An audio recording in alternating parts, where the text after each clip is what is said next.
Muy buenas tardes a todos. Damos comienzo hoy a la primera jornada de orientación, bienestar y protección escolar, que constituye un pilar fundamental de la comunidad educativa.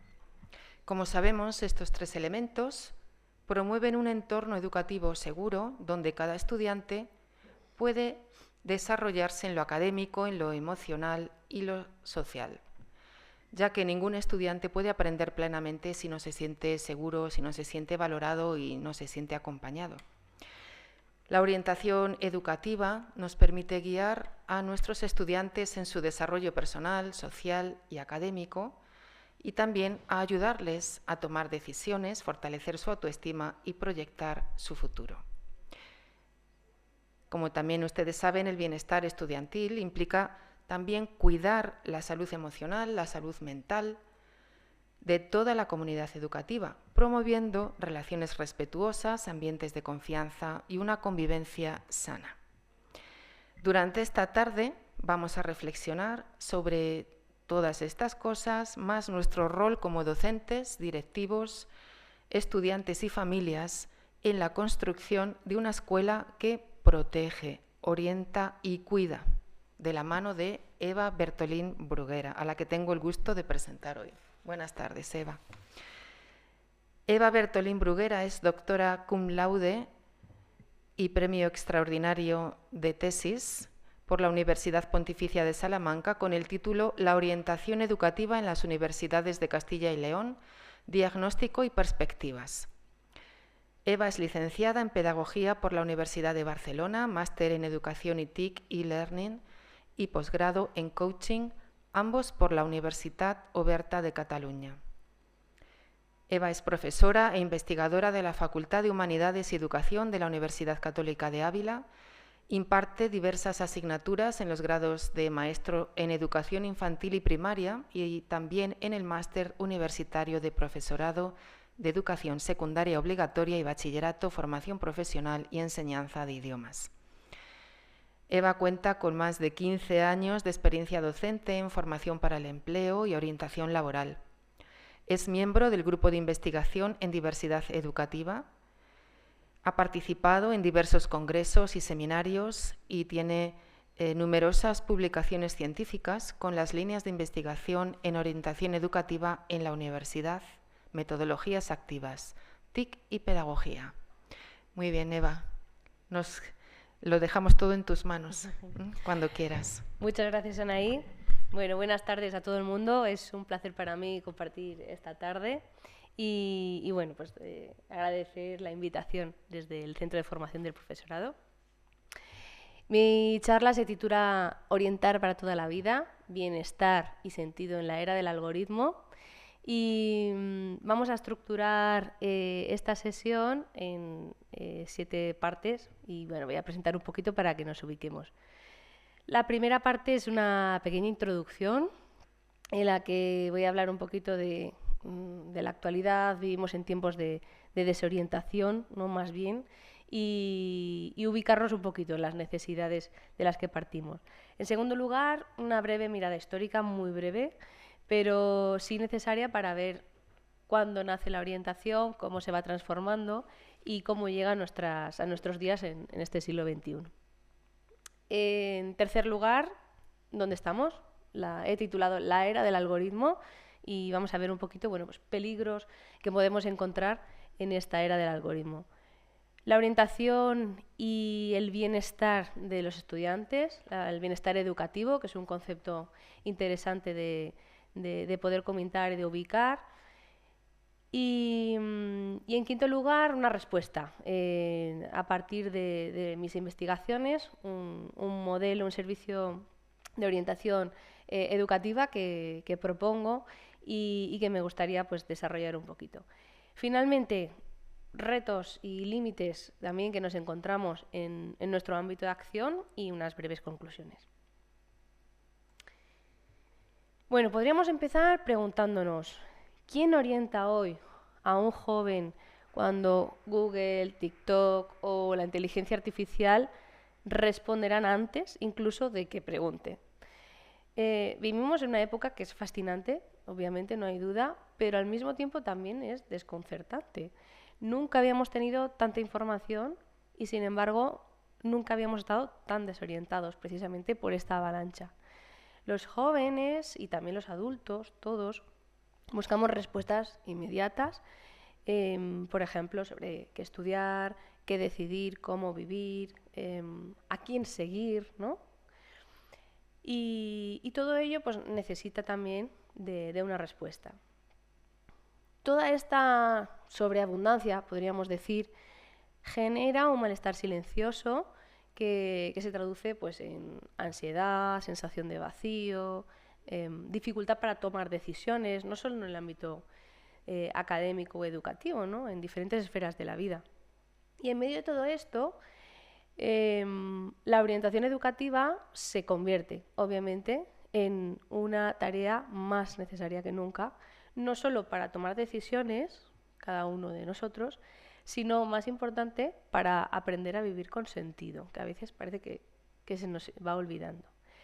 Desde mi investigación en mi tesis doctoral, en donde estuve estudiando los servicios de orientación en Castilla y León, en las universidades de Castilla y León, pude comprobar algo que realmente bueno, pues es preocupante, ¿no? Muchos estudiantes llegan a la universidad sin saber muy bien bueno, pues qué esperar, sin una brújula, podríamos decir, y sin herramientas para poder gestionar las emociones que bueno, pues todos nos vamos a ir encontrando en cualquier esfera o en cualquier ambiente nuevo que vamos a ir explorando. O sea, gestionar la frustración, los cambios, la incertidumbre, decepciones, etc. Pero todo esto no empieza realmente en la universidad, empieza mucho antes, hay que trabajarlo mucho antes. La orientación en todas las etapas debe volver a ser un espacio de acompañamiento, pero un espacio de acompañamiento humano, que esté mediado por personas. Y de eso vamos a hablar hoy. Me voy a centrar en el ámbito de la educación superior y vamos a ver cómo orientar para toda la vida en una sociedad donde algoritmos parecen saber más que nosotros.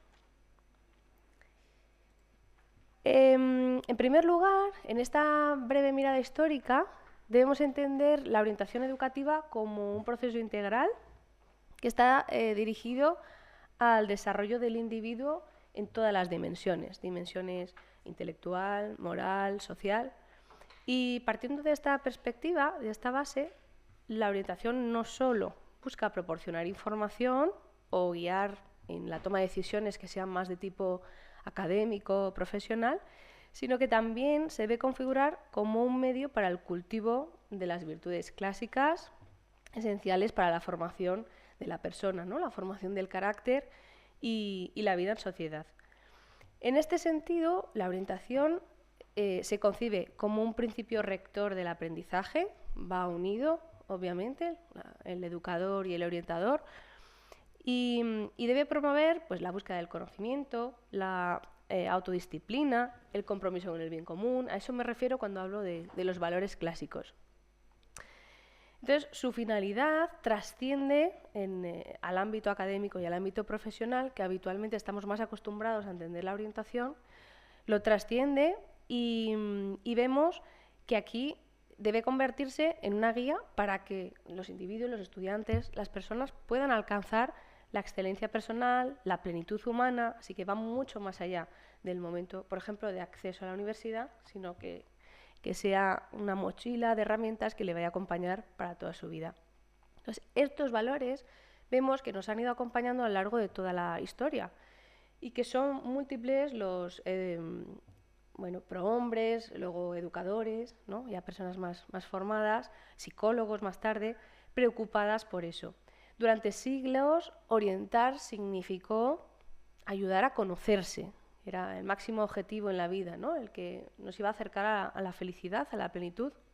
Por ejemplo, en la Grecia clásica hablamos de Sócrates y ya lo decía, conócete a ti mismo. Aunque a algunos les pueda parecer que la orientación es un invento moderno, si estudiamos un poquito, vemos que el padre de la orientación es la orientación vocacional, Frank Parsons, en el siglo XIX. Lo cierto es que grandes pensadoras ya a lo largo de la historia ya sabían que acompañar a los jóvenes en su desarrollo y en la elección de su camino vital era una parte esencial de la educación. En este sentido, los principios de la orientación educativa vemos que tienen unas raíces profundas en la historia del pensamiento occidental y que durante la antigua Grecia, ¿no?, que estamos hablando, nombrando a Sócrates como uno de los filósofos más importantes, vemos que él no solo nos enseñó a cuestionar la realidad, sino que también plantó la semilla de la orientación en su mayéutica, ¿no?, en su método de acceder a la verdad a través de las preguntas. Para él, la clave para la toma de decisiones no estaba en recibir una serie de respuestas impuestas o que él tuviera que dar a sus discípulos, sino en que los obligaba a reflexionar sobre las propias capacidades, deseos y hacer salir la verdad, ¿no?, que estaba en el interior de cada uno. Entonces, Sócrates creía que no había tema de discusión más importante que la elección de una ocupación y la búsqueda del desarrollo personal.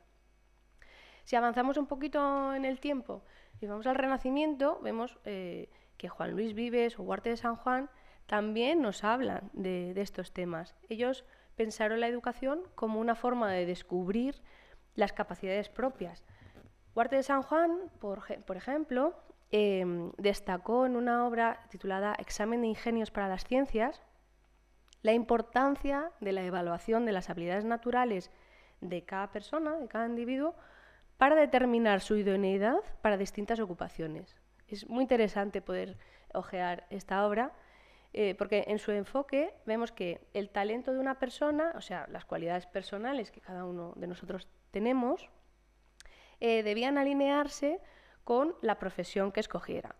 Entonces, él lo que hace es proponer un método, en ese momento pionero, para realizar pruebas, observaciones de estos individuos muy detalladas, para identificar qué capacidades innatas tenían y para que esos estudiantes pudieran escoger su camino profesional antes de empezar. No hablamos del acceso a la universidad necesariamente, sino la elección de una profesión. Entonces, es muy interesante. Y esta obra, de hecho, influye en el desarrollo posterior de la psicología diferencial, en la corriente de rasgos y factores, que dará lugar después ya sí a la vocación vocacional de Parsons. Más tarde vemos Rousseau, Pestalozzi, a los educadores nos suena mucho más, y que ellos insisten en que la educación debe respetar la individualidad, el ritmo personal, las diferencias, ¿no?, de cada uno, y que por lo tanto eso den lugar a una elección mejor de una profesión, de unos estudios. Y así llegamos al siglo XX con Frank Parsons, que él funda como rama la orientación vocacional moderna, la orientación nacida para la elección de una profesión, que por definición va a ayudar a cada persona a elegir una profesión coherente con sus talentos. ¿Y qué pasa en el siglo XXI? Pues en la actualidad esto ya no basta. En un mundo que está mediado por la globalización, en constante cambio, en donde vemos que la digitalización transforma radicalmente el acceso a la información, la inteligencia artificial también nos va a plantear nuevas oportunidades para personalizar, por ejemplo, esta orientación, el asesoramiento a nivel personal, a nivel académico, también profesional. Y como definen algunos autores, ¿no?, que hablan de la actualidad, Bauman, por ejemplo, nos habla de ese mundo líquido en el que el mercado cambia muy deprisa. No tenemos que prepararnos para una profesión en concreta, sino precisamente para poder navegar en el cambio y ser flexibles. Las profesiones se transforman muy, muy deprisa. Además, la vida se alarga también, eso hay que tenerlo en cuenta, ¿no? Hay que escoger una profesión con la que realmente disfrute, no solamente me dé pues un sueldo, una estabilidad, sino que deberíamos ir más allá. Y por lo tanto, las decisiones también se multiplican. La cantidad de cosas a las que me puedo dedicar es muy difícil realmente escoger. Entonces, sin embargo, aquí lo que vemos es que la esencia de la orientación sí que sigue siendo la misma que en la Grecia clásica. Si nos fijamos, la idea de ayudar a las personas a descubrir su camino, hacia una vida plena, hacia una vida que tenga sentido, sigue siendo una constante, ¿no? A lo largo de la historia. Entonces, hoy no orientamos solo para elegir una carrera, sino para construir una trayectoria vital, una trayectoria de vida que tenga sentido. Y decimos que vivimos en la era del algoritmo. Las plataformas, cualquiera, se nos pueden ocurrir, deciden por nosotros qué vemos, ¿no? Nos ofrecen, pues en base a las películas, a las series que has estado viendo, te recomendamos y te pueden gustar estos otros, ¿no? En base a los productos que estás comprando, te recomiendo que compres estos otros.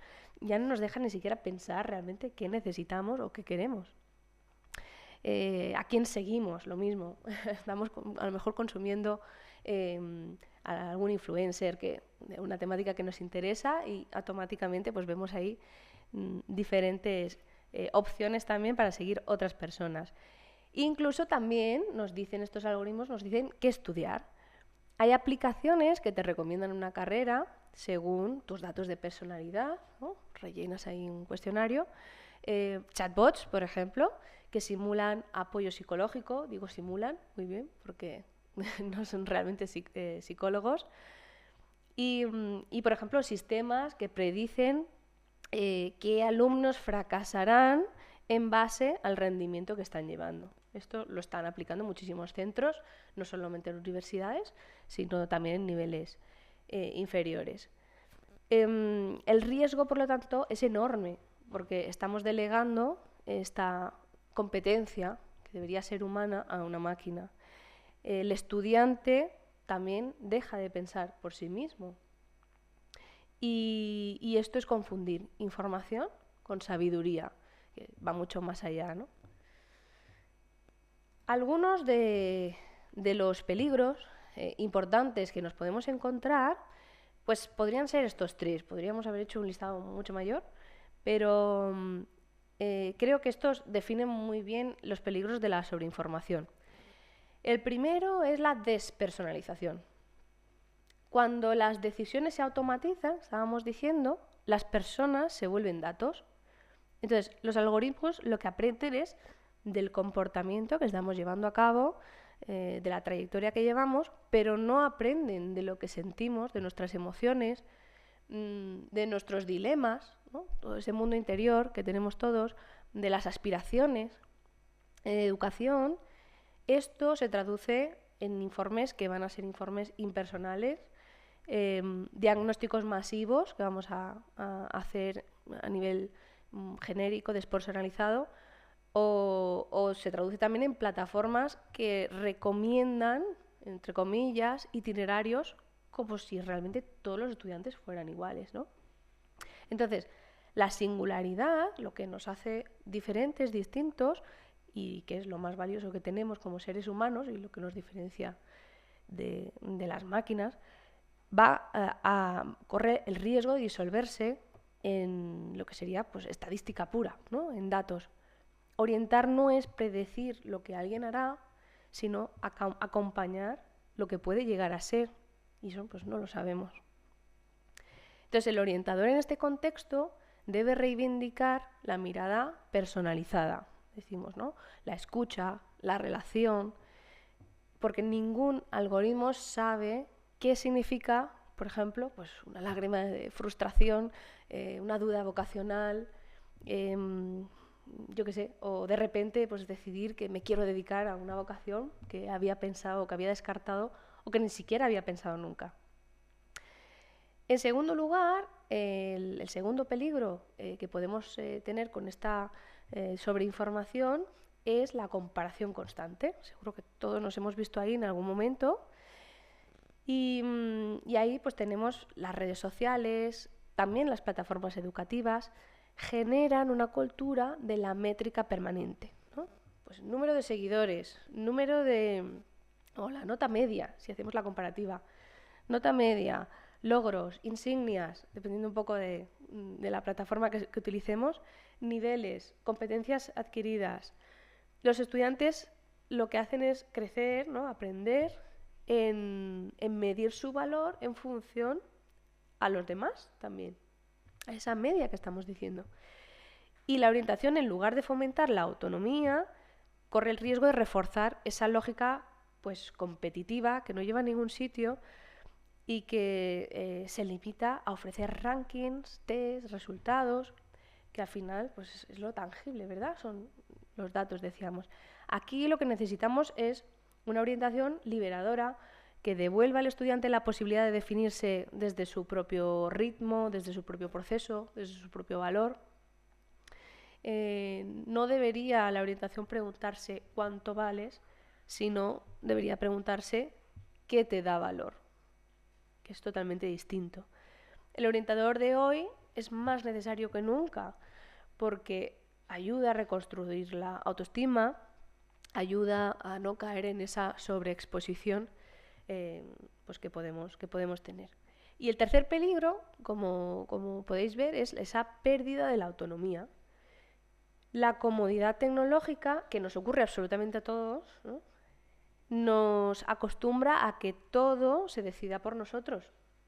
El algoritmo, lo que decíamos al principio, nos sugiere la canción, la película, la pareja, la carrera. Entonces vamos extendiendo esa comodidad a todas las esferas de nuestra vida. Entonces perdemos la autonomía, perdemos la capacidad de decisión.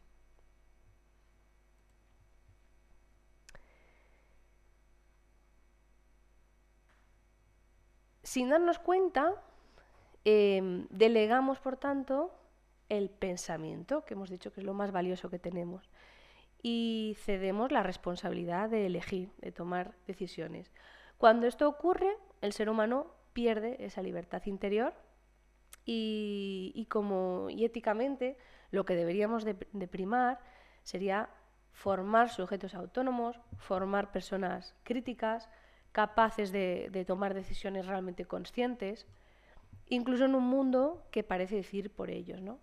Enseñar a decidir es enseñar a ser libre. Hasta ahora no estoy diciendo nada que no sea extraño, pero también creo que es transgresor al mismo tiempo decirlo, porque lo damos por hecho y no debe ser así.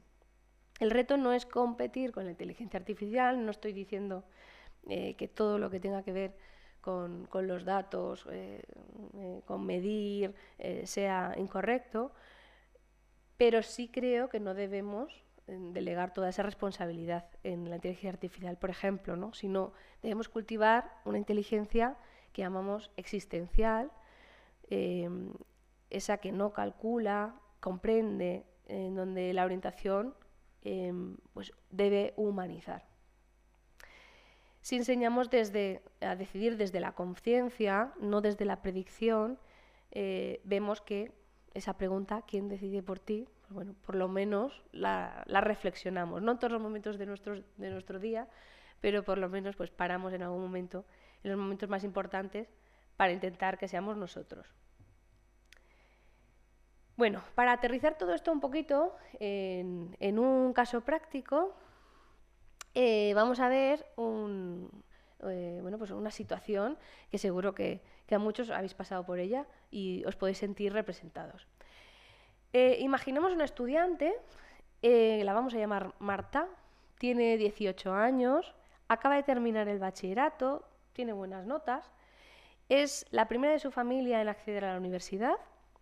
Su padre trabaja siempre en empleos temporales, su madre trabaja como empleada de la limpieza y en su casa hay orgullo, pero también hay miedo. A Marta, los hobbies que tiene es que le gusta escribir, escribe pues diarios, relatos, letras de canciones, pero también es buena en matemáticas, es una persona responsable, es constante y ella ha barajado 3 opciones encima de la mesa como estudios posibles: ingeniería informática, periodismo y administración y dirección de empresas. Por una parte, ingeniería informática, tiene una tasa alta de empleabilidad. Periodismo es lo que ella siente como propio, porque le gusta escribir desde pequeña, hemos dicho. Y AD es lo que su familia considera seguro, algo estable, algo que le va a dar muchas más salidas. Y ahora añadimos un elemento más. Marta introduce sus datos en una plataforma de orientación vocacional, no vamos a decir nombres, y el sistema analiza esos datos, las notas, el perfil cognitivo, una serie de test que realiza, analiza cómo está el mercado laboral en ese momento, las proyecciones económicas, salarios, y emite una recomendación. Ingeniería informática, 92% de probabilidad de éxito profesional, le dice. Y ahora os pregunto, para que lo penséis, no hace falta que respondáis, ¿está resuelto el problema de Marta?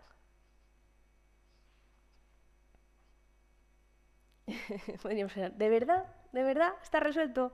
Porque resulta que Marta sigue sin dormir, sigue con un nudo en el estómago, se pregunta si traiciona algo importante, si elige la seguridad, o si es irresponsable si elige la vocación. El algoritmo ha optimizado una trayectoria, o sea, es imparcial absolutamente, pero lo que vemos es que no ha resuelto una identidad. Aquí aparece la orientación educativa. El orientador no va a hacer eso, no empieza diciendo, pues elige esto, eso no sería un buen orientador. Empieza preguntando, a ver, ¿qué te da más miedo perder? ¿El dinero? ¿La aprobación de tu familia? ¿La sensación de estar viviendo una vida que no es tuya? Y empieza trabajando algo que ningún sistema automatizado va a poder calcular, que es el conflicto interior que tiene Marta. Orientar en este caso no es producir una decisión correcta, sino ayudar a convertirse en dueño de esa decisión y a realmente sentir que es algo que tienes que hacer, ¿no? Y eso solamente lo puede hacer una persona, el propio sujeto. Aunque se equivoque, porque se puede equivocar, puede decidir estudiar una cosa y al segundo año o incluso al principio pues no era lo que necesitaba, pero es dueño de sus decisiones. Aunque sufra y aunque sea una decisión equivocada, asumida como propia, la va a educar. Y eso es algo que ganamos, ¿no? No es una decisión perfecta, pero sí que va a aprender de ella. Esto es lo que llamamos orientar. Hasta ahora hemos hablado de cómo cambia el mundo, de cómo ha cambiado el alumnado también, de cómo la tecnología transforma nuestra manera de aprender, de relacionarnos, de tomar decisiones. Pero realmente si hay una palabra que resume el gran desafío educativo de hoy en día, de nuestros tiempos, esa sería la palabra de bienestar, ¿no? Es uno de los títulos, parte del título de las jornadas. Y bueno, algunos podéis pensar, esto es una moda, esto es un eslogan institucional, suena muy bien, queda muy bien, pero cuando uno se asoma realmente con rigor a lo que está ocurriendo, cuando estudia, cuando analiza en la universidad, lo que descubre es que hablar hoy de orientación educativa sin hablar de bienestar estudiantil es sencillamente hablar de otra época. Y eso es una realidad que tenemos que ver. Entonces, vamos a ubicarnos ahora en este concepto. ¿Qué es el bienestar estudiantil? Cuando escuchamos esta expresión, algunos pueden pensar, bueno, es que estamos educando en una época de generaciones frágiles, generación de cristal, ¿no? Todo son emociones, todo hay que educarlos o hay que tratarlos entre algodones. Entonces, algunos pueden pensar que el bienestar es comodidad, algunos pueden pensar que es reducir exigencia, que es evitar el esfuerzo, pero realmente no es eso, o no debería ser eso, no debería entenderse así. El bienestar estudiantil no consiste en que el estudiante no sufra nunca, sino que consiste en que tenga recursos para afrontar lo que duele, lo que le cuesta, lo que le exige crecer, que es lo que todos queremos, ¿no? Y de hecho, por autonomasia es la definición de universidad, es poner al alumno en sus límites para que pueda ver cómo se van expandiendo. Entonces, no es tratarlo en una situación de confort permanente, sino ayudarlo a vencer esas barreras que se van a ir encontrando. Desde la psicopedagogía actual, bienestar se entiende como como un constructo de diferentes dimensiones que integra variables académicas, emocionales, sociales, que ayuda a sentirse emocionalmente estable. Nadie está permanentemente estable, pero por lo menos que no esté en constantes picos, sentirse capaz de aprender, en sentirse también parte de una comunidad, en sentir que lo que hace tiene sentido.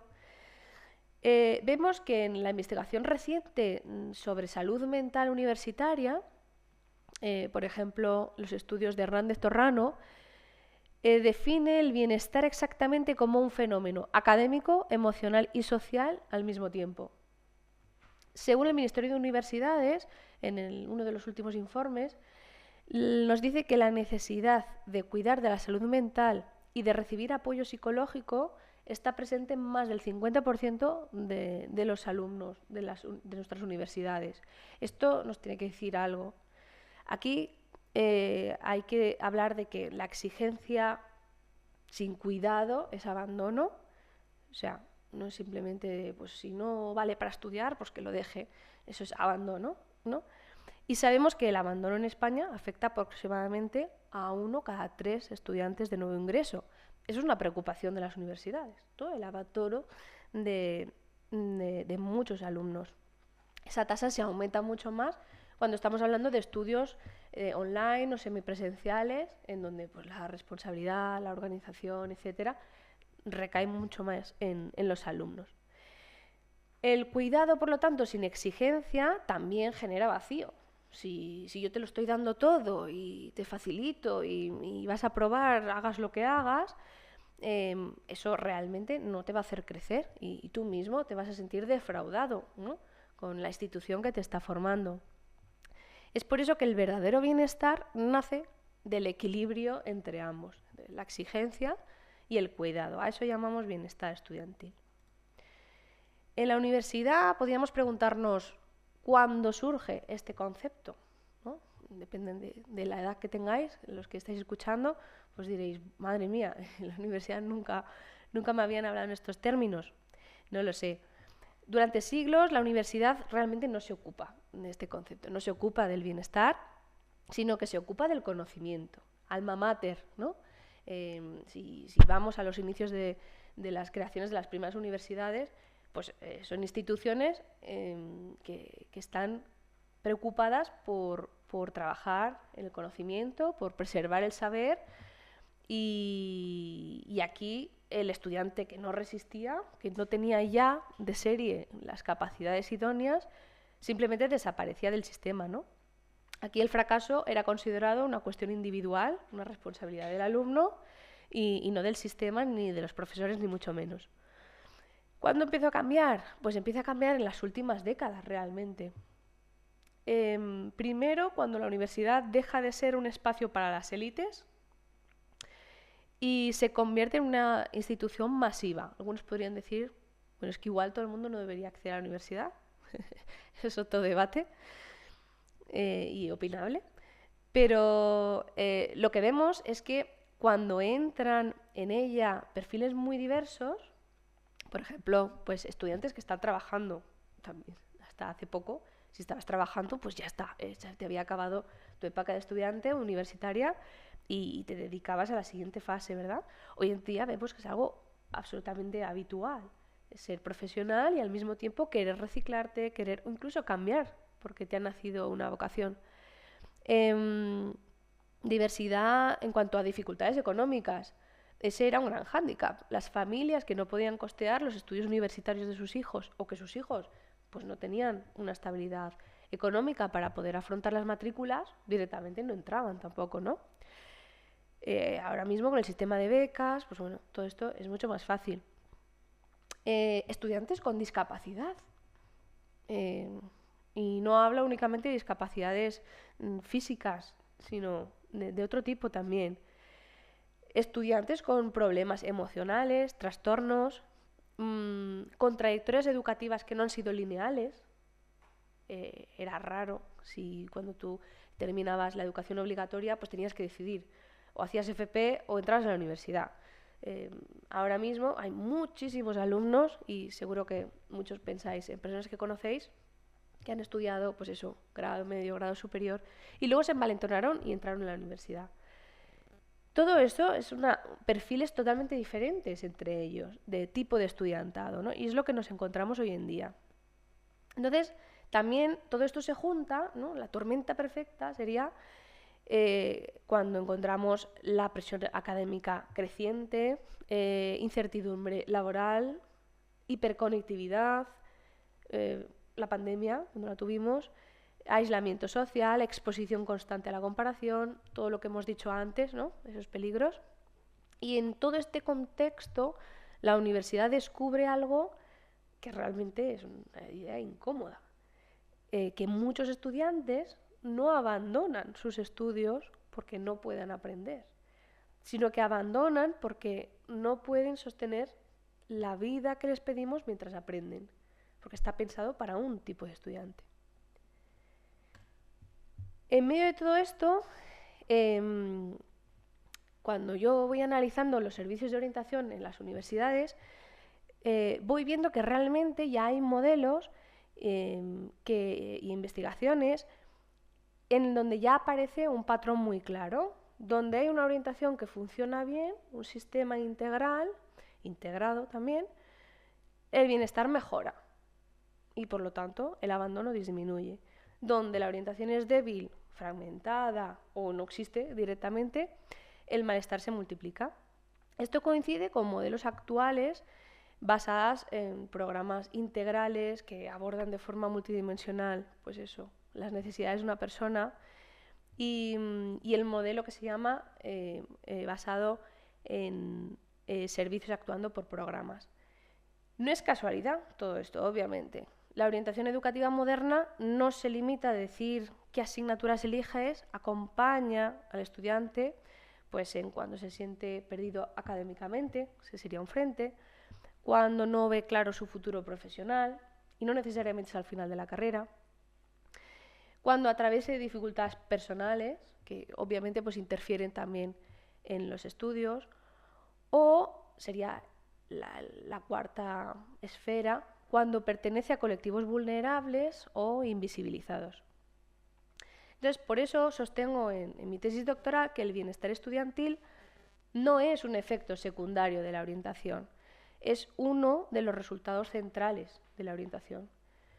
El abandono universitario no es, por lo tanto, un problema académico, sino que en muchos casos es un problema emocional con consecuencias académicas.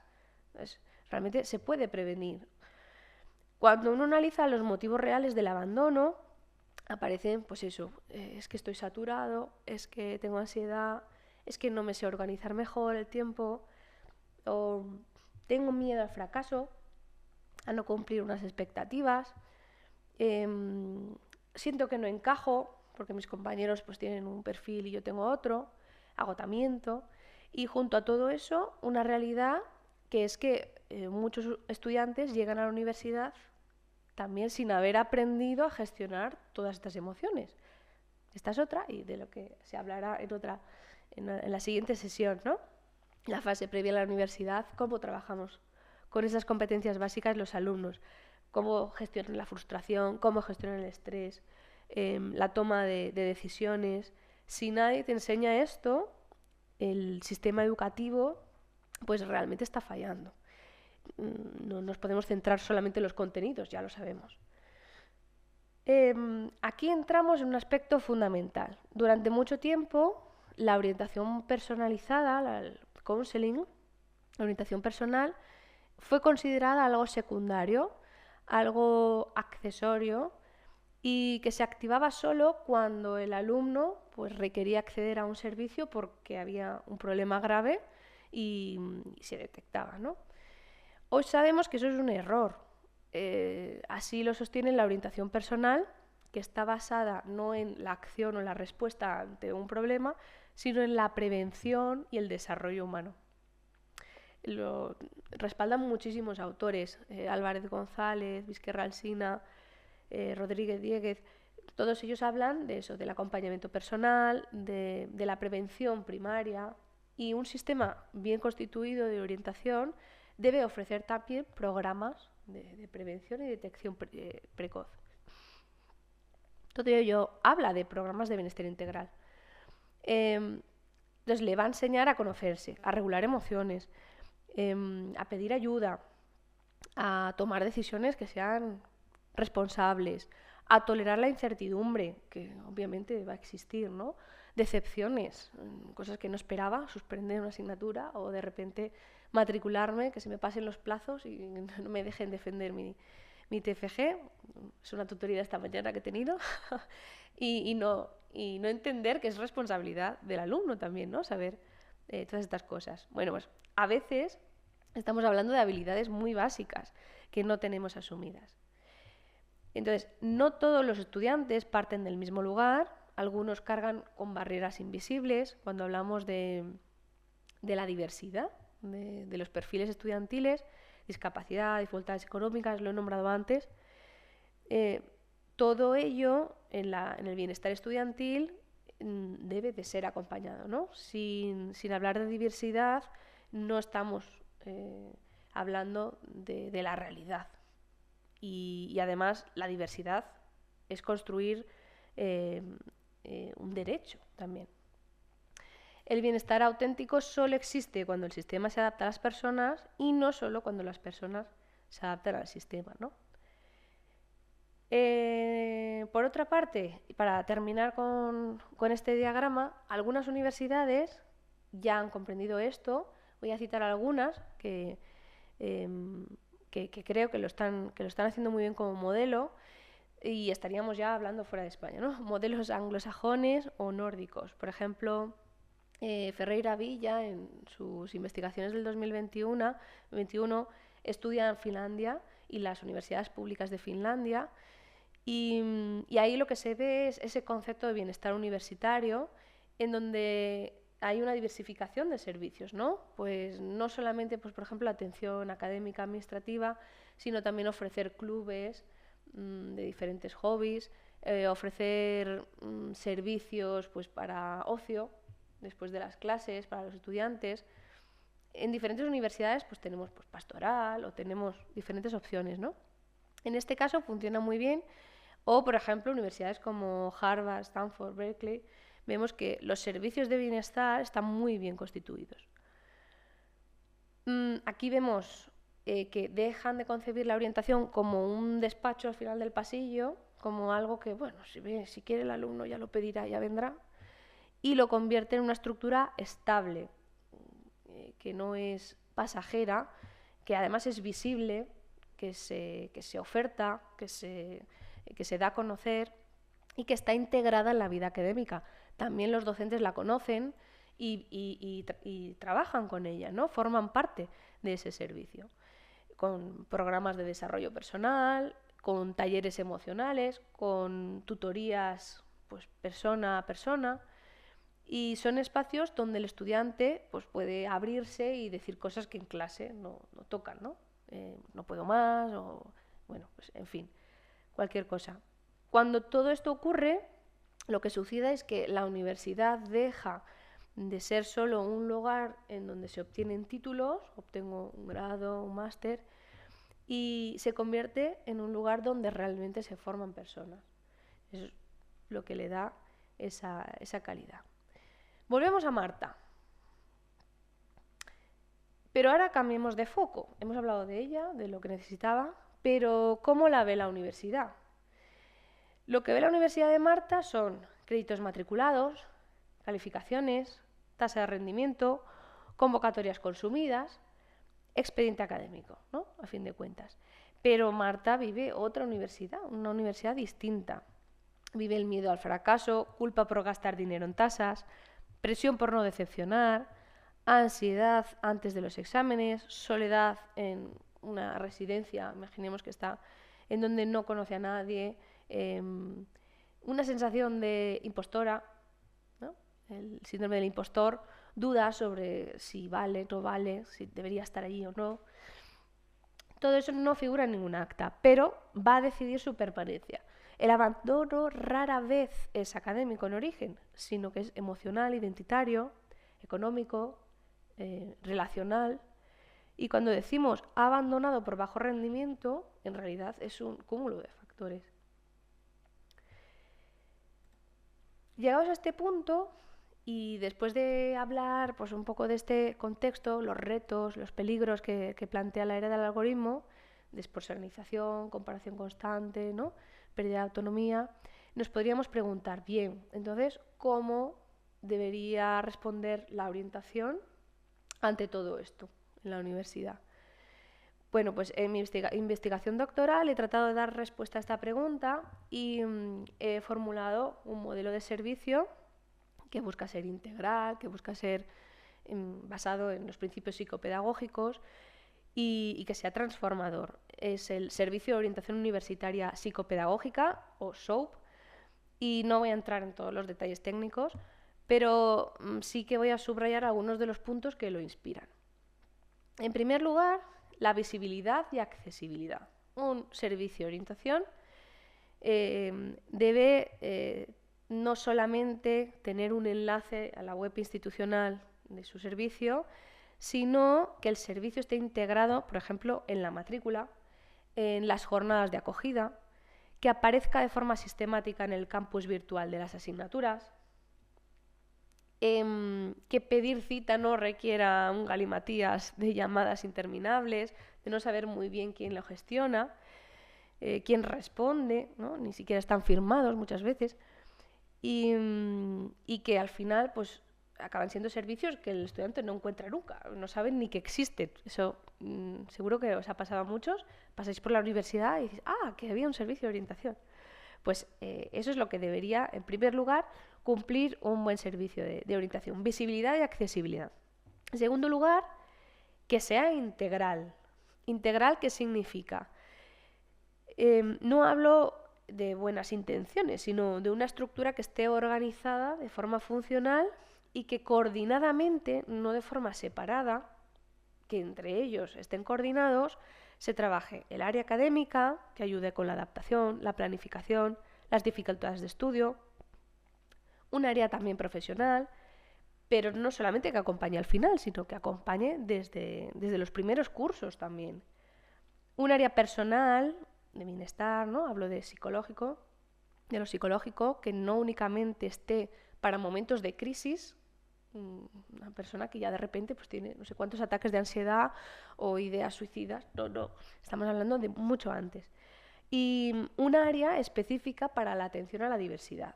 Este es un área que ya se contempla desde la nueva ley de universidades, pero que mi propuesta es que realmente esté integrada con el resto, que no se solapen, que no se ofrezcan los mismos talleres desde diferentes servicios, o que incluso que entre ellos no sepan lo que se está trabajando. Entonces, que no sean 4 despachos aislados, sino un mismo servicio con una misma lógica educativa. En tercer lugar, personalizar la orientación. ¿Qué significa personalizar la orientación? Consiste en reconocer que no es lo mismo orientar a un estudiante de nuevo ingreso que a un estudiante que está trabajando, que a uno que tiene alguna discapacidad o altas capacidades, otro que a lo mejor está pensando ya por segunda vez dejar los estudios. La igualdad no es tratar a todos por igual, sino dar a cada uno lo que necesita para poder sostenerse en el sistema educativo. A eso es a lo que me refiero con personalizar la orientación, y para eso necesitamos una persona, ¿no? Trabajar en red como cuarto principio. La orientación colaborativa, ¿no? El tutor académico debe saber a quién derivar ese alumno. El orientador debe conocer lo que ocurre también en las facultades. A veces son servicios externalizados, es muy común el gabinete psicológico pues que se ocupe una empresa externa que no tiene nada que ver con la universidad. Que el orientador, que los servicios de prácticas, por ejemplo, y de movilidad estén conectados entre ellos, que la unidad de diversidad no trabaje aislada, que existe comunicación entre ellos. Entonces, la orientación no puede depender de una sola persona heroica que se cargue con todo el trabajo a la espalda y además que no está reconocido, sino que tiene que estar apoyado por un sistema. Innovación, en quinto lugar. Innovar no es solo usar plataformas digitales, aunque pues también, pero es poder hacer un seguimiento real, es ofrecer herramientas de autoevaluación que estén guiadas. Por ejemplo, entrenar en la toma de decisiones, simulación de entrevistas, innovación educativa, no siempre es tecnología, pero también podemos utilizar la tecnología para mejorar el acompañamiento, no para deshumanizarlo, pero sí como complemento. Por ejemplo, en el diseño de itinerarios que sean flexibles, dependiendo de las características del estudiante. Y en sexto lugar, la evaluación del impacto. Al final necesitamos ver también los resultados y no solamente a contar cuántas personas pasan por el servicio de orientación, sino a preguntarnos, ¿este estudiante continúa estudiando? ¿Qué ha sido de él? ¿Se siente más capaz que antes? ¿Tiene menos ansiedad? ¿Va tomando con más seguridad las decisiones que se le plantean? ¿Comprende mejor quién es, quién quiere ser? Son preguntas incómodas que requieren tiempo y que, lo veremos ahora, claro, requiere un equipo, requiere una persona que conozca al estudiante. Si la orientación no mejora la vida concreta del estudiante, realmente nos quedamos en la superficie. Estamos hablando de burocracia y de un servicio que tiene que tener la universidad y ya está, ¿no? Si tomamos y retomamos el caso de Marta, lo que podríamos ver si utilizara el modelo SOUP, el Servicio de Orientación Universitaria Psicopedagógica, vemos que no recibiría una intervención puntual, sino un proceso organizado de acompañamiento. En el primer punto, Marta conocería el servicio en su primera semana de clase, por ejemplo, no porque estuviera ya en crisis, la pobre, ya quisiera abandonar, sino porque realmente es un servicio que está visible, que está accesible, normalizado, y no acude cuando ya no puede más, sino pues a lo mejor cuando empieza a dudar o lo que sea, tiene curiosidad. En cuanto a la orientación integral, en el ámbito académico, por ejemplo, se podría analizar con ella su forma de estudiar, sus hábitos, su manera de afrontar los errores que comete, no para juzgarla, sino para darle herramientas. A nivel personal, se podría trabajar la autoexigencia, el miedo a decepcionar, ¿no? Todo eso que hablábamos antes de su contexto, su identidad ligada al rendimiento, valgo más si saco mejores notas. Aprende a diferenciar entre valer como persona, de rendir como estudiante, que son cosas diferentes. Y a nivel profesional, por ejemplo, pues se pueden explorar sus intereses reales, no solo las salidas laborales, sino qué implicaría cada opción, cómo se imagina, ir más allá.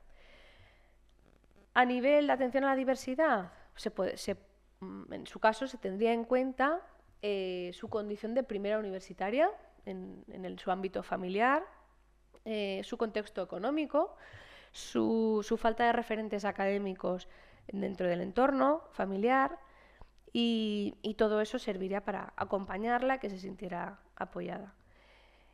Marta, en este caso, no desaparece tras una sesión, porque estamos hablando de que es una orientación personalizada, sino que habría continuidad, habría revisión, habría alguien que recordara su nombre, sus necesidades, su historia, y esto realmente es un servicio de orientación funcionando como sistema, como parte al final de la arquitectura educativa de la universidad.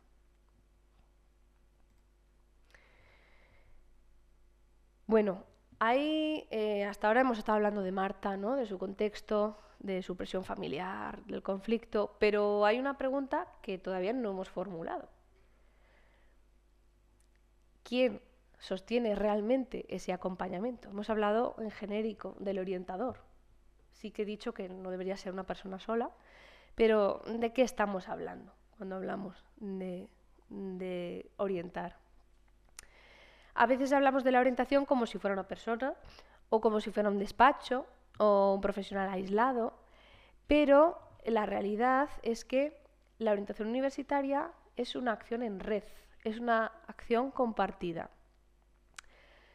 Por ejemplo, lo vemos en estudios como el de Manzano, Soto y Figuera Gazo, en donde señalan que la orientación universitaria intervienen de forma coordinada estudiantes, familias, profesorado, tutores, orientadores profesionales y gestores, personal administrativo, Entonces, el primer agente sería el del estudiante, el propio estudiante. El propio estudiante también debe formar parte de esa red de orientación. Marta no es un objeto de intervención únicamente, es la protagonista realmente del proceso. La orientación no funciona sobre ella, sino que funciona con ella. Si no hay implicación activa, no hay orientación real. Si el estudiante pues, no cree lo que está haciendo, no les podemos obligar, obviamente, ¿no?, a entrar en un itinerario. Esto conecta con el enfoque actual de orientación como proceso de desarrollo, en donde se insiste en que el estudiante debe participar activamente en su propio proceso, ¿no? Junto a ella están los docentes, que pueden ser sus tutores o no, y que son profesores que lo que están viendo es su evolución diaria.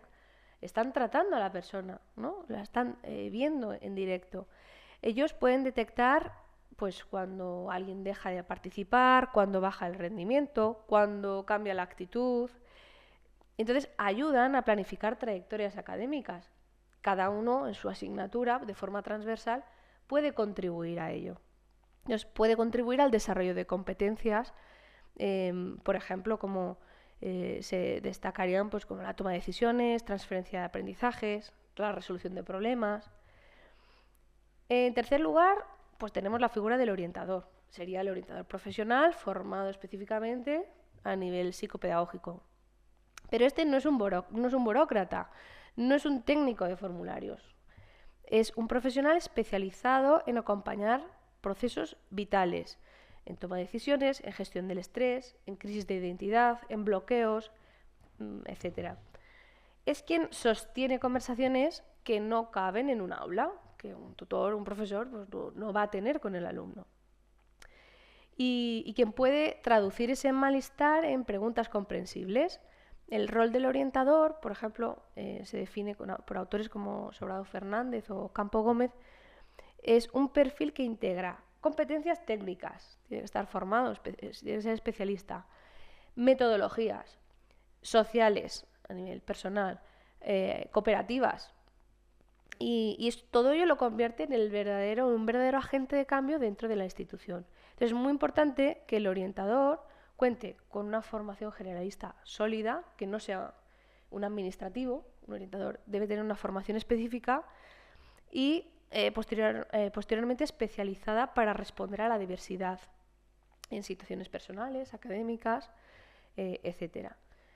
Y que por lo tanto tenga también una estructura estable en la universidad, que no sea una tarea añadida a otras funciones, sino que se dedique en exclusiva a eso. Porque si estamos hablando que va a haber a los estudiantes de toda la universidad, va a necesitar tiempo y dedicación.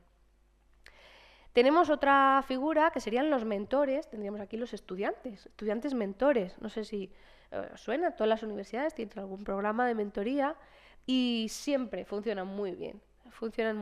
Son estudiantes de cursos superiores que ya han pasado por el mismo laberinto, las mismas preguntas, y pueden pues, acompañar al otro. Pues yo también me he sentido así, no estás solo, ya verás que poco a poco te vas haciendo. Y estos programas de mentoría entre iguales se señalan en toda la literatura como una de las estrategias más eficaces realmente para favorecer la integración, la sensación de comunidad, el reducir el abandono también de los estudios.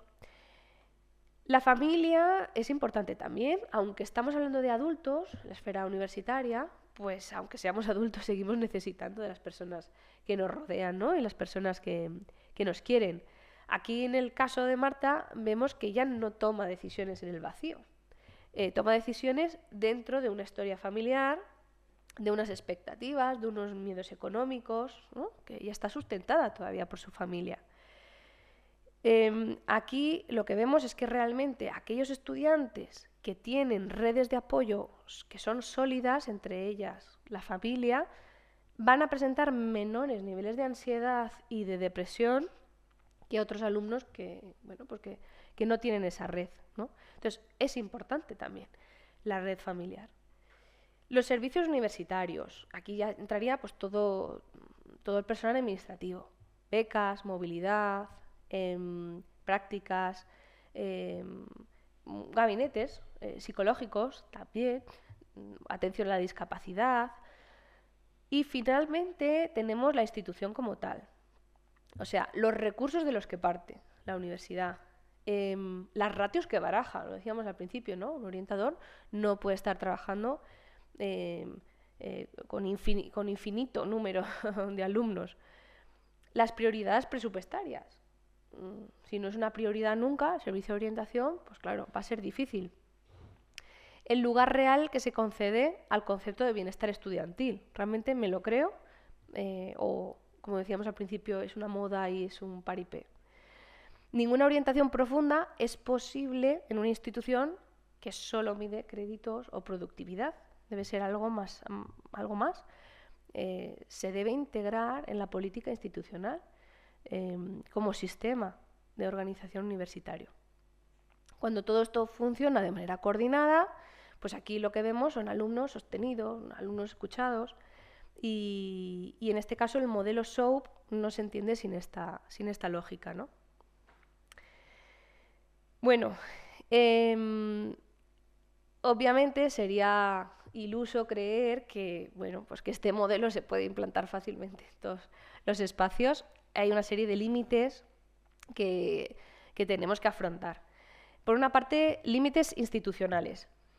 En muchas universidades los servicios de orientación están infradotados,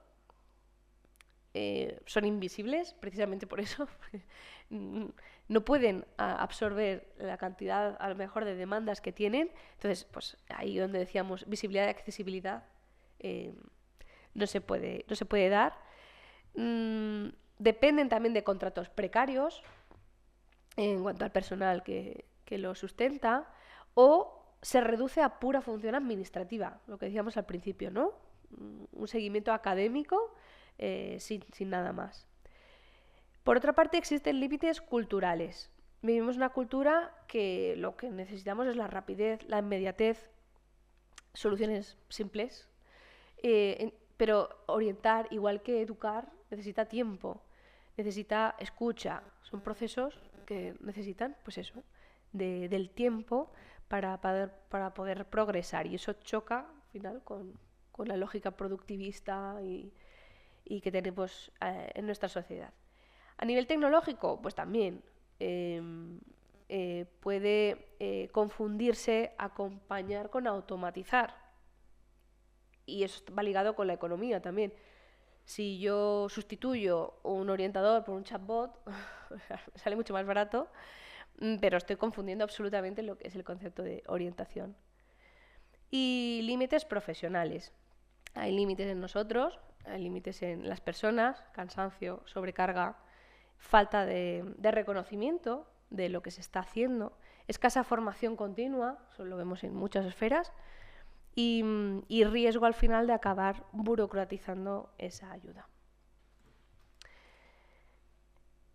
Vivimos en tiempos de cambio vertiginosos, pero también de oportunidades pedagógicas inmensas. El mundo digital nos obliga a replantear qué significa educar, acompañar y orientar.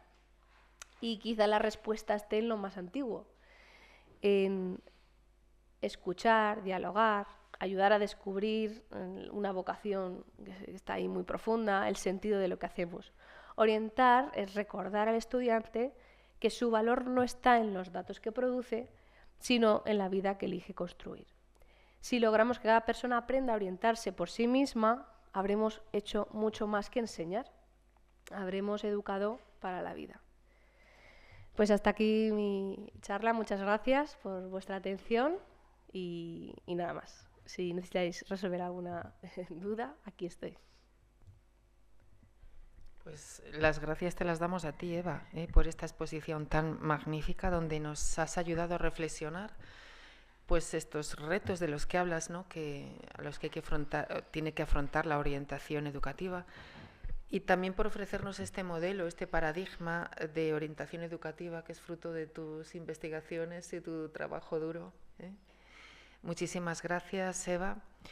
Y además habernos ofrecido pues esta y habernos señalado la importancia de esa rueda que tú has dicho, ¿no? De la acción coordinada de tantos agentes que aparentemente, efectivamente, el Departamento de Orientación parece que es una persona o dos, ¿verdad?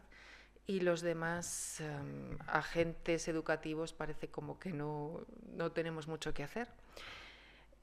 Así es que de verdad te lo agradezco un montón. Y yo tengo alguna pregunta, pero ahora es efectivamente el momento de las preguntas. Si alguno quiere formularla a través de Blackboard, aquí tengo alguna en este momento. Bueno, un placer escucharte. Pregunta Miguel Ángel, ¿qué ratio sería adecuada para afrontar la atención? Bueno, pues esa sería la pregunta del millón, ¿no? Depende mucho del tipo de institución, de los recursos de los que parta, pero obviamente si es una sola persona no podemos pretender que asuma todo el estudiantado, los de nuevo ingreso, los que llevan ya una trayectoria pues del primer año, segundo año, tercer año, los que luego van a buscar una salida profesional y van a tener unas dudas más focalizadas. Entonces, realmente no hay una respuesta única. Depende mucho de cada institución y de cómo está organizado. Pero realmente no podría ser más de 100 alumnos al año. Estamos diciendo que debemos proponer un seguimiento, una revisión de esos itinerarios y obviamente pues eso significa ampliar mucho los equipos. Sí, por aquí había alguna cara cuando has dicho el ratio de 100, la ratio de 100. Tenemos más preguntas. También Miguel Ángel pregunta en qué proporción de tiempo podrían colaborar los profesionales y el entorno cercano. ¿Cómo sería posible una generación de red? Repíteme la pregunta. Sí, bueno, es que son dos. A lo mejor no es Miguel Ángel, si pudieras, por favor, proporcionar más contexto. Como ahora vamos a atender a la siguiente pregunta, a lo mejor podías formularla un poquito más específica. Sí, te invitamos a hacerlo, Miguel Ángel. Francisco comenta, me ha parecido muy interesante, he recordado mucho el estilo de los filósofos clásicos. ¿Crees que es insustituible la relación entre maestro-discípulo para descubrir la vocación? ¿Qué características debería tener este maestro? Claro, de hecho estábamos haciendo referencias todo el tiempo a la orientación, es parte de educar, obviamente, y la definición de maestro como magíster incluye también ese acompañamiento. Entonces, muchas veces como que nos desfasamos, ¿no? O que creemos que no son nuestras competencias, o queremos poner distancia, pues porque al final son muchos alumnos y es difícil también vincularse de alguna manera. Pero sí creo que como funciones dentro del profesor, del maestro, lo vamos a ver en otras esferas también, no solo a nivel universidad, sino a nivel escolar, una de las funciones principales es esa, es la de escucha, es la de estar. No es únicamente calificar o transmitir unos saberes, sino acompañar y como veíamos al principio, con ese conócete a ti mismo y en Sócrates, ¿no? Veíamos cómo a través de las preguntas podía cada persona intentar sacar esa verdad. Yo creo que eso es lo más valioso que te puede dar un profesor, un maestro, más que lo que te enseñe como contenidos, sino pues que te transmita esa forma de vivir y de afrontar la vida lo mejor posible. Jonathan pregunta, ¿qué características debe tener un maestro o maestra? ¿Qué características debe tener para que los alumnos y alumnas respeten al profesorado porque se ha perdido el respeto, supongo, en los últimos años? ¿Qué características deben de tener estos maestros para recuperar, ¿no? Entiendo, ese respeto. Me parece muy interesante la pregunta. De hecho, es una de las investigaciones que estamos ahí, que tenemos, la valoración social del maestro y cómo reconstituir de alguna manera pues su liderazgo y su respeto, como bien dice el alumno, pero igual nos alejamos un poquito de la charla, no lo sé. Reformulo, dice. Perdón. Perdón. Es otra persona. Vale, sí. No sé si has terminado pero con lo anterior. Siendo que es una pena, porque es un tema súper interesante y que da mucho de sí. Pero al final, ¿cómo hago que me respeten en el aula? Pues siendo coherente con lo que hago. Eso es lo primero. No puede ser que yo diga, pues yo qué sé, hay que ser respetuoso, hay que decir la verdad, si luego realmente soy yo la primera que pierdo el respeto a mi alumno o que digo una cosa y luego hago otra. Entonces yo creo que ese es en un padre y una madre pasa lo mismo. Se pierde el respeto cuando ves que la persona no está siendo coherente con lo que está diciendo, ¿no? Que realmente no son sus principios y sus valores.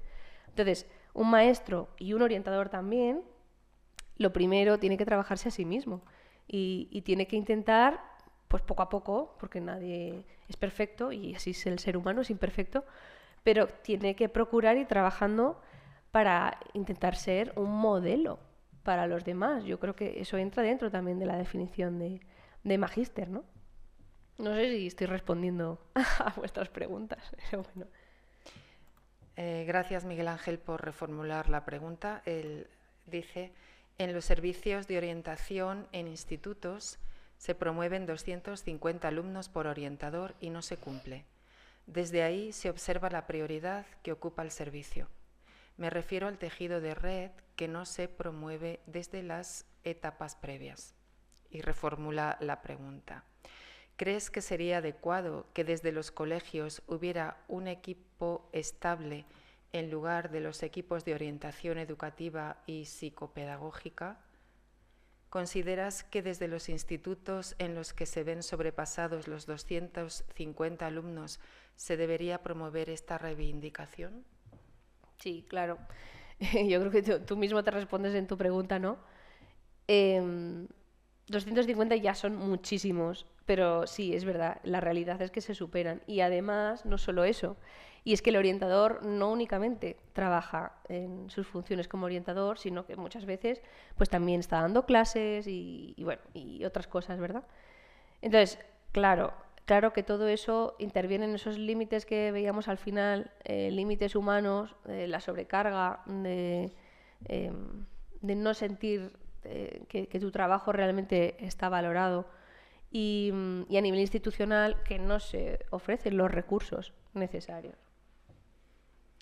Jonathan manifiesta que has dado en el clavo, Eva. Bueno, muchas gracias. Me alegra cubrir las expectativas. Yo tengo una inquietud, no sé si es pregunta o... No lo pongas muy difícil. No, que va, al contrario, ya lo vas a ver. Es que yo me preguntaba, ¿vale?, acerca de estos departamentos de orientación, porque existen en primaria, existen en secundaria, están existiendo ahora en la universidad, yo no sé si ya es una cosa extendida o es una cosa puntual. Y claro, yo me preguntaba, cuando tú has hablado de este orientador que debe de tener una formación específica, una formación especializada, una estructura estable, además de que tener, entiendo, unos valores y una vocación a la orientación, claro. Y yo me preguntaba, ¿este orientador entonces tendría que tener una formación específica dependiendo de la edad de los alumnos? Porque entiendo que las inquietudes o problemas de los niños de primaria nos tienen mucho que ver con los de secundaria y luego en la universidad nos encontramos quizás otro tipo de problemáticas, ¿verdad? ¿Esto ya se contempla o...? Bueno, has dicho una cosa que realmente no es así. Y yo no he entrado en ello en la charla de hoy porque pues, hubiera sido muy larga. Y es precisamente qué respalda la ley en cuanto a los servicios de orientación. En la educación obligatoria, primaria, secundaria, bachillerato, todo lo que sea el instituto, la ley sí recoge como derecho el derecho a pues, un servicio de orientación en donde se recoge como pues, las funciones que tiene que tener el orientador y está mucho más dirigido. Eso lo recoge ya la ley desde hace tiempo. Sin embargo, la ley de universidades, aunque la última ley de universidades, la más reciente, sí que incorpora algunas áreas, por ejemplo, el área de atención a la diversidad, o no recoge como tal que debe existir. Sí que habla de que el alumno, dentro del estatuto de los universitarios, debe tener acceso a una orientación, a una guía, a un acompañamiento, pero no regula, como por ejemplo sí se hace en la educación obligatoria, el departamento como tal de orientación. Entonces aquí es donde vemos que cada universidad trabaja de una forma distinta, menos coordinada. Y bueno, podríais decir, bueno, es que resulta que los colegios tampoco muy coordinados no están, pero por lo menos tienen una estructura que debería ayudarles un poco. Que luego pues las ratios y todos estos límites que hemos estado viendo, pues se les dificulta, ¿no? Pero sí que son realidades totalmente distintas. Yo desde luego que mientras hablabas yo pensaba en mi responsabilidad como docente, como profesora, ¿no? Y me ha hecho reflexionar mucho porque, claro, a lo mejor tendemos quizás a nivel universitario a derivar ciertas problemáticas que vemos a otros profesionales, ¿no? Quizás porque no nos vemos con preparación suficiente o porque pensamos que estamos metiéndonos en el rol o pisando el rol de otro profesional, ¿no? Pero yo he entendido que es preciso que también nos impliquemos, ¿no? El profesorado, yo hablo, claro, obviamente del universitario. ¿Es así como tú nos lo has querido transmitir, Eva? Claro, es que hay muchísimas cosas que podemos hacer para acompañar a nuestros alumnos y que seguro que ya estás haciendo. Lo que pasa que a lo mejor lo minimizamos o sientes que forma parte de tu día a día. Simplemente con saberte los nombres de los alumnos, que a veces no es tan fácil, ya estás haciendo que se sientan vistos, o que si de repente pues tienen algún problema, pues se dirijan a ti, que te acuerdes de cosas que te han contado, problemas que han tenido, yo qué sé, lo van a operar, o miedos. Eso ya entra, forma parte de ese acompañamiento y de que ellos se sientan de alguna manera, bueno, pues seguros y que también se abran. Y no solamente estoy hablando de la parte emocional, es que eso va a llevar a que estén pues más a gusto en clase, a que aprendan mejor, al final cuando uno se siente bien, pues, pues puede florecer, ¿no? Toda la parte afectiva, ¿verdad? Claro. Tenemos también otro comentario, también de Miguel Ángel. La atención a las neurodivergencias a lo largo de las etapas se ve ocultada y poco atendida. Es algo generalmente invisible. Una vez se realizan los informes de evaluación, se aconsejan pautas que luego no se cumplen generalmente o no hay formación suficiente para realizarlo por parte del profesorado. Desde el OMLOE se promueve la atención a la diversidad, pero luego no es efectiva porque no hay normativa que regule el cumplimiento. Y aquí viene la pregunta. ¿Crees que la promoción de la desaparición de los centros de educación especial para incluirlos en el sistema normativo va a ser un beneficio o perjuicio a largo plazo? Bueno, aquí varias preguntas en una, realmente. Bueno, o varias reflexiones en una, ¿no? A ver, ¿cómo respondo? No mojarme mucho. Es que justamente hablábamos de hoy de esto en clase.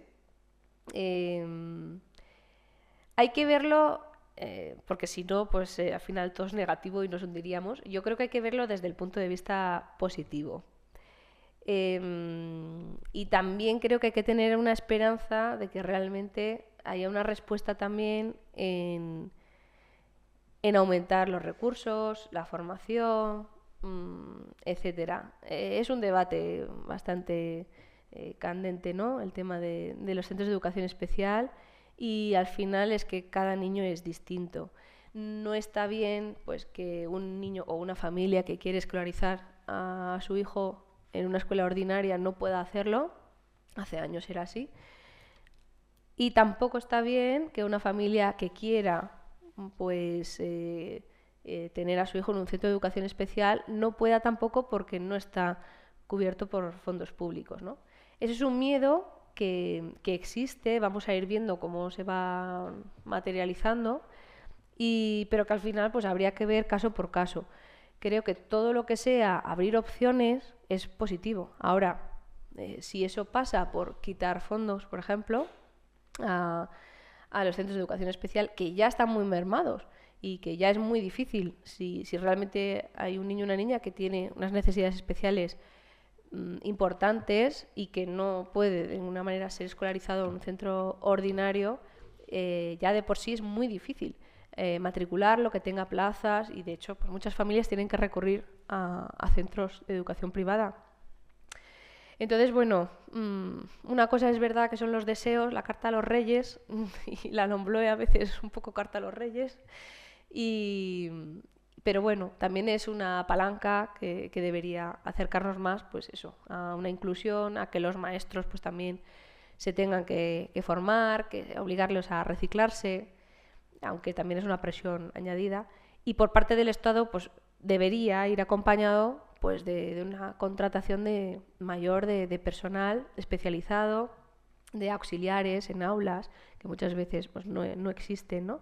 Y aunque la ley dice que debe existir, como comenta, no sé quién ha escrito ese comentario, con mucho acierto, pues realmente es verdad que en la realidad no se ve así. Entonces, bueno, he contestado así un poco diplomáticamente.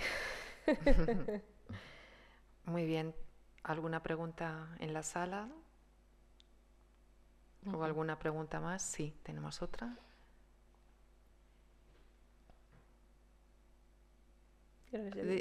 Sí.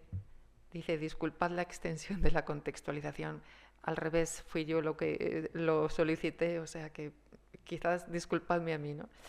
Dice, me encuentro con padres de alumnado con altas capacidades que exponen su queja respecto a la inatención de esa parte de la curva de Gauss, por un lado. Luego hay otros que con TDAH toman las anfetaminas sintéticas para regular conducta y después los alumnos TEA forzados en el sistema. ¿Cómo ves la labor de las asociaciones? Bueno, creo que esa pregunta no me corresponde, o sea, no tengo formación para poder responderla. Creo que, bueno, que le pertocaría más a alguien que fuera especialista en ello. Gracias, de todos modos. Me refiero a la coordinación de esas asociaciones, a lo mejor con los maestros, ¿verdad? ¿Te refieres a poder ofrecerles bueno, pues formación especializada o sí, charlas? claro. Bueno, yo creo que eso ya se está haciendo, ¿no? Me imagino que depende de cada lugar, en cada territorio, pero precisamente las asociaciones creo que son la parte de la comunidad que más se está esforzando por dar visibilidad o precisamente por trabajar por esos chavales y esos niños. Aquí en la universidad, por ejemplo, pues también se ofrecen muchísimas charlas de forma gratuita, desinteresada, precisamente porque se ve eso, que eso redunda al final en beneficio Sí, además, de los niños. Por la poca experiencia que yo tengo, son personas muy comprometidas, con una formación extraordinaria y muy comprometidas realmente. Y por parte de los colegios, pues igual, o sea, dentro de la formación permanente, qué mejor que puedan hacer esas charlas, ¿no? No contratar a expertos en un tema, sino personas que están realmente trabajando con ello. Nos agradece la sensibilidad. El año pasado hubo formaciones en ese sentido, efectivamente. Por cierto, tenemos pendiente una, que a ver si, porque no nos ha dado tiempo, no se pudo realizar en su momento, y la tenemos pendiente, no se nos olvida, que tenemos pendiente una charla que no se pudo dar en diciembre. Gracias a ti, de verdad, Miguel Ángel, también por apreciar esa sensibilidad, ¿verdad? Y bueno, pues entonces ya si queréis lo dejamos aquí. Doy de nuevo las gracias a Eva por compartir con nosotros tanta sabiduría y tanta experiencia. También quiero agradecer la presencia en la sala pues, de el alumnado que nos ha acompañado hoy en las instalaciones de la Universidad Católica de Ávila y a los que nos seguís a través de la plataforma online. Gracias por vuestras preguntas, por vuestro interés. También extiendo mi agradecimiento a la colaboración del equipo de postproducción, que también están aquí, y de Cultura Científica, con ese trabajo tan profesional que tanto nos ayuda. finalmente, pues os convocamos para mañana. Mañana tendremos la segunda sesión con Cristina Rodríguez Palma, coordinadora de convivencia, que nos va a hablar de la importancia del coordinador de bienestar y protección en la convivencia de los centros, que también tiene una pinta extraordinaria. Y bueno, pues nos veremos aquí mañana también a las 6 de la tarde. Un saludo a todos y hasta pronto.